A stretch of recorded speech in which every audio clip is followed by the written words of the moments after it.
Finance minister Nirmala Sitharaman ने 1 फरवरी को पेश किए गए बजट में इनकम टैक्स के मोर्चे पर बड़ी राहत दी है।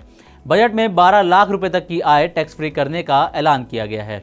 इसके अलावा वित्त मंत्री ने एनपीएस वात्सल्य स्कीम को भी आकर्षक बनाने की कोशिश की है। उन्होंने इस संबंध में 50,000 की अतिरिक्त छूट का ऐलान किया है। ऐसे में इस योजना में निवेश करने वालों को खुश होने का एक और मौका मिल गया है। अब क्या है पूरी खबर, क्या है वित्त मंत्री के घोषणा के मायने, एनपीएस वात्सल्य स्कीम क्या है, इसके अलावा कैसे होता है इसमें निवेश, विड्रॉल के नियम क्या हैं, बताएंगे सब कुछ आज के इस डिटेल रिपोर्ट में। नमस्कार, आप देख रहे हैं मनी 9 और मैं हूं आपके साथ सिमरनजीत सिंह। सबसे पहले क्या है घोषणा के मायने, इससे कहानी की शुरुआत करते हैं।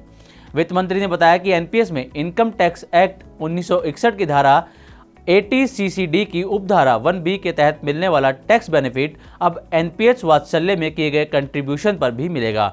आसान भाषा में कहें तो यदि आप अपने बच्चे के नाम से एनपीएस वात्सल्य योजना में निवेश करते हैं तो आपको अतिरिक्त 50,000 रुपये का डिडक्शन मिलेगा। हालांकि ध्यान रखने वाली बात यह है कि डिडक्शन केवल ओल्ड इनकम टैक्स रिजीम के तहत ही मिलेगा। अब क्या है एनपीएस वात्सल्य स्कीम, इसको आसान भाषा में समझिए। बच्चों के भविष्य को बेहतर करने के लिए सरकार ने एनपीएस वात्सल्य योजना की शुरुआत की थी। ये योजना आधिकारिक तौर पर पिछले साल 18 सितंबर 2024 को शुरू की गई, जिसके तहत बच्चे के नाम पर अभिभावक कम से कम 1,000 रुपये निवेश कर सकते हैं। ये योजना नाबालिगों के लिए है, लेकिन बच्चे की उम्र 18 साल के होने के बाद ये एनपीएस में बाय डिफ़ॉल्ट चेंज हो जाएगी। इसमें बच्चे के 18 साल तक होने तक आपको निवेश करना होगा। अब क्या है एनपीएस वात्सल्य स्कीम के नियम, ये भी जान लीजिए। पीएफआरडीए की ओर से संचालित इस स्कीम के तहत कुछ शर्तें भी हैं।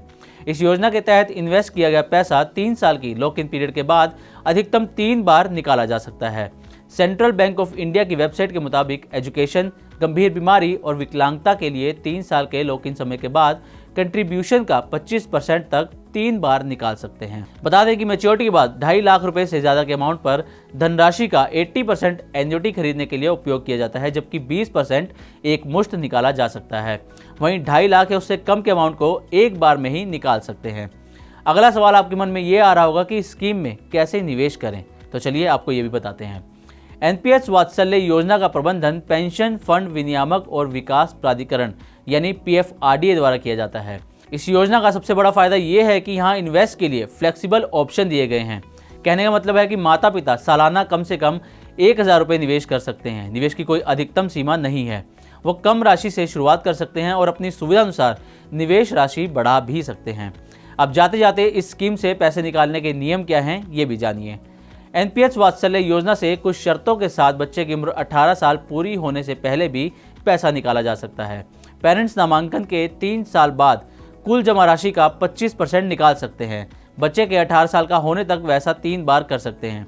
इसके अलावा शिक्षा, इलाज या 75% से अधिक विकलांगता पर भी पैसा निकाला जा सकता है।